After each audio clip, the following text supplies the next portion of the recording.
ಯೋಧಗುರು ಪಾರ್ಥಿವ ಶರೀರ ಆಗಮನ ವಿಳಂಬ ಹಿನ್ನೆಲೆಯಲ್ಲಿ ಪಾರ್ಥಿವ ಶರೀರ ಆಗಮನಕ್ಕೆ ಗ್ರಾಮಸ್ಥರು ಆಕ್ರೋಶವನ್ನು ವ್ಯಕ್ತಪಡಿಸಿದ್ದಾರೆ.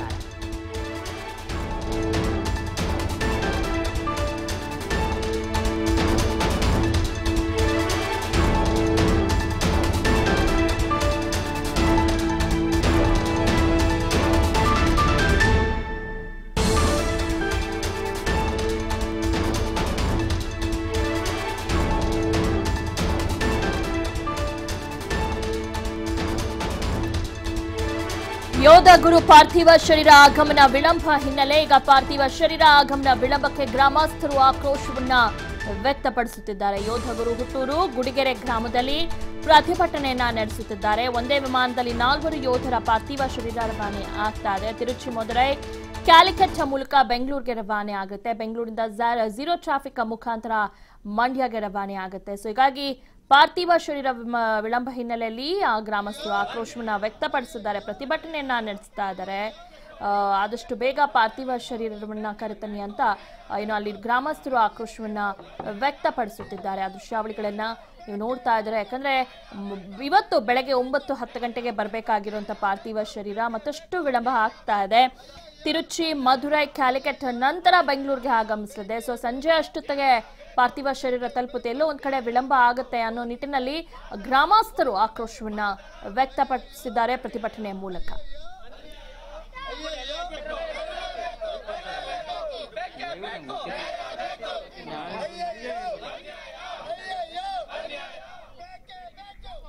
ಇನ್ನು ಗ್ರಾಮಸ್ಥರ ಜೊತೆ ನಮ್ಮ ಪ್ರತಿನಿಧಿ ಮೋಹನ್ ರಾಜ್ ಚಿಟ್ಚಾಟ್ ನಡೆಸಿದ್ದಾರೆ. ಬನ್ನಿ ನೋಡೋಣ.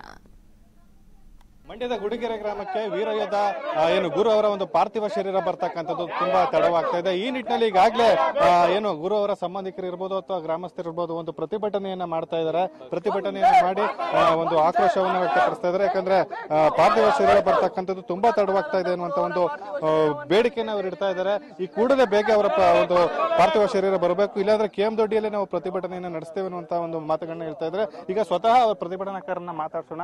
ಏನಕ್ಕೆ ನೀವು ಪ್ರತಿಭಟನೆಯನ್ನ ಮಾಡ್ತಾ ಇರ್ತಾರೆ? ನಾವು ಪ್ರತಿಭಟನೆ ಏನ್ ಮಾಡ್ತಾ ಇದೀವಿ ಅಂದ್ರೆ, ನಾವು ನಮ್ಮ ಸರ್ಕಾರಕ್ಕೆ ನಾವೇನು ಬೇಡಿಕೆ ಕೊಡ್ತಾ ಇಲ್ಲ, ಏನು ಡಿಮ್ಯಾಂಡ್ ಮಾಡ್ತಿಲ್ಲ, ನಾವೇನು ಮಾಡ್ತಿಲ್ಲ.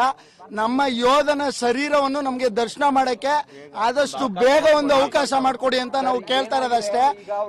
ಅವರ ಮನೆ ಪರಿಸ್ಥಿತಿ ಒಬ್ಬೊಬ್ರದು ದಿನದಿಂದ ದಿನಕ್ಕೆ 3 ದಿನ ಒಬ್ಬ ವ್ಯಕ್ತಿ ಊಟ ನಿದ್ದೆ ನೀರು ಬಿಟ್ರೆ ಅವರ ಪರಿಸ್ಥಿತಿ ಏನಾಗುತ್ತೆ ಅಂತ ಯೋಚನೆ ಮಾಡ್ಬೇಕು. ಅದೊಂದನ್ನು ಮನಸ್ಸಲ್ಲಿ ಇಟ್ಕೋಬೇಕು. ಮತ್ತೆ ನಮ್ಗೆ ಎಷ್ಟು ಬೇಗ ಆಗುತ್ತೋ ನಮ್ಮ ಯೋಧನ ಶರೀರವನ್ನು ದರ್ಶನ ಮಾಡೋದಕ್ಕೆ, ನಮ್ಮ ಇಲ್ಲಿ ಸುತ್ತಮುತ್ತ ಇದು ದೊಡ್ಡ ಗ್ರಾಮ ಆಗಿರೋದ್ರಿಂದ ಸರ್ ತುಂಬಾ ಲೇಟ್ ಆಗುತ್ತೆ. ಅದಕ್ಕೋಸ್ಕರ 3 ಗಂಟೆಗೆ 3:15ಗೆ ಅಂತಾರಾಷ್ಟ್ರೀಯ ವಿಮಾನ ನಿಲ್ದಾಣ ಏನಿದೆ, ಕೆಂಪೇಗೌಡ ನಿಲ್ದಾಣ ಏನಿದೆ, ಅಲ್ಲಿಂದ ನಮ್ಗೆ ಎಷ್ಟು ಬೇಗ ಆಗುತ್ತೋ ಅಷ್ಟು ಬೇಗ ನಮ್ಮ ಸ್ವಗ್ರಾಮಕ್ಕೆ ಕೊಡ್ಸ್ಕೊಟ್ರೆ ನಮ್ಮ ಯೋಧನ ಶರೀರವನ್ನು ನಾವು ಮುಂದೆ ಮಾಡ್ಬೇಕಾಗಿರುವಂತ ಕಾರ್ಯಗಳೇನಿದೆ ಅದೆಲ್ಲ ಮಾಡಕ್ಕೆ ತುಂಬಾ ಹೆಲ್ಪ್ ಆಗುತ್ತೆ. ಬಟ್ ನಮ್ಗಿಲ್ಲೇ 6 ಗಂಟೆ 6:30 8 ಗಂಟೆ ಅಂತೆಲ್ಲ ಹೇಳ್ತಿದ್ದಾರೆ ಸರ್. 8 ಗಂಟೆ ಆದ್ರೆ 4 ದಿನ ಆಗುತ್ತೆ. ಅವ್ರ ಮನೆಯವ್ರ ಪರಿಸ್ಥಿತಿ ಏನು, ದಿನದಿಂದ ದಿನಕ್ಕೆ ಅವ್ರ ಮನೆಯವ್ರ ಪರಿಸ್ಥಿತಿ ಚಿಂತಾಜನಕ. ಈಗ ಏನೋ ಒಂದ್ ಮಾಡಕ್ ಹೋಗಿ ಅವ್ರ ಮನೆಯವ್ರಿಗೆ ತುಂಬಾ ಅನಾನುಕೂಲ ಆಗ್ತಾ ಇದೆ ಸರ್, ತುಂಬಾ ಅನಾನುಕೂಲ ಆಗ್ತಿದೆ. ಅವ್ರ ತಾಯಿ ಪರಿಸ್ಥಿತಿ ಹದಗೆಟ್ಟಾಗಿದೆ, ಅವ್ರ ಪತಿ ಪರಿಸ್ಥಿತಿ ಹದಗೆಟ್ಟಾಗಿದೆ, ಅವ್ರ ತಮ್ಮಂದಿರಾಗಿರ್ಬೋದು, ಸಂಬಂಧಿಕರುಗಳಾಗಿರ್ಬೋದು, ಅವ್ರ ತಂದೆ ಪರಿಸ್ಥಿತಿ ಅಂತೂ ತುಂಬಾ ಚಿಂತಾಜನಕ ಸರ್. ಮಾತ್ ಬರ್ತಿಲ್ಲ ಸರ್ ಅವ್ರಿಗೆ. ಅವ್ರ ತಂದೆಯವರು ಈ ಯಾರೇ ಹೋಗಿ ಮಾತಾಡ್ಸಿ ಅವ್ರಿಗೆ ಮಾತೇ ಬರ್ತಿಲ್ಲ, ಆ ರೀತಿ ಆಗ್ಬಿಟ್ಟಿದ್ದಾರೆ. ನಾವು ಕೇಳ್ಕೊತಿರೋದು ಇಷ್ಟೇ, ನಾವು ದಯವಿಟ್ಟು ನಮ್ಮ ಯೋಧನ ವೀರ ಯೋಧ ಗುರು ಅವ್ರು ಏನಿದ್ದಾರೆ ಅವರ ಶರೀರವನ್ನು ಆದಷ್ಟು ಬೇಗ ನಮ್ಮ ಸ್ವಗ್ರಾಮಕ್ಕೆ ಕಳಿಸ್ಕೊಟ್ರೆ ಅದೇ ನಮ್ಮದೊಂದು ಇದು ಸರ್, ಬೇಡಿಕೆ ಅಷ್ಟೇ.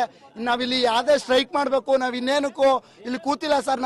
ನಮಗೆ ಏನ್ ಬೇಕು ಹಕ್ಕು, ನಮ್ಮ ಹಕ್ಕನ್ನ ನಾವು ಕೇಳ್ತಾ ಇದೀವಿ ಅಷ್ಟೇ ಸರ್.